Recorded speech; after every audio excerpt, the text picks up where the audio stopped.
अनि यसरी जग्गा ठाउँ मलाई हेर्नु दोस्त चाहिँ मेरै हुन्छ फेरि रिस भन्ने कुरा चाहिँ एकदम यहाँ नाकाको टुप। हेलो गाइजहरु, तपाईहरुलाई स्वागत छ हाम्रो अर्को भिडियोमा हैन। म मान्छेको गाडी सुट गरिरहेको छु। मलाई त धेरै लाज लाग्छ, लाज लाग्नु पर्ने मान्छे हो। मेरो बुढाले मलाई भाउ नै दिनु भएको छैन, तर पनि म लजाउँदिन।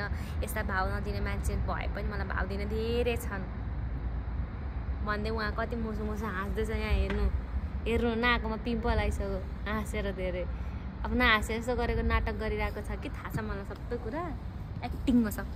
मलाई चाहिँ होइन भिडियो बनाउँदैन तिम्रो त मोनिटाइज भइसक्यो च्यानल, केही पनि बनाउँदैन गर्दैनौ भनेर कति धेरै कान भर्ने पुर्ने गरी सुनाउने। अनि जब यसो आफ्नो भ्लगमा ल्याऊँ न त आफ्नो बुढालाई पनि भनेर यसो भिडियो खिच्यो भने ओभर एक्टिङ गर्ने कि त अन्डर एक्टिङ गर्ने। यहाँ हेर्नु अन्डर एक्टिङ हो कि ओभर एक्टिङ हुन्छ, फेरि गर्छन् कि ओभर एक्टिङ हुन्छ हेर्नु।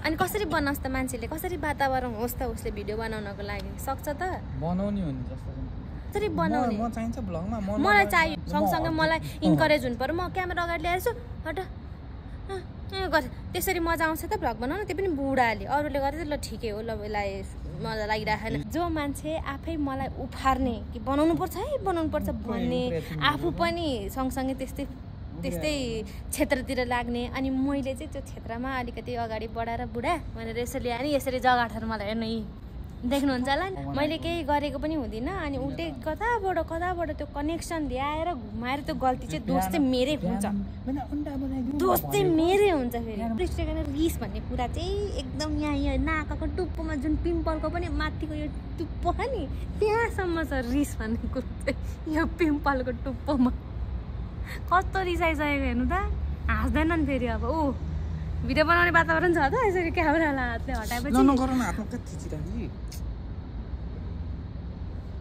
अब ती कट्टीमा बोल्दिनँ तिमीसँग बोल्दिनँ।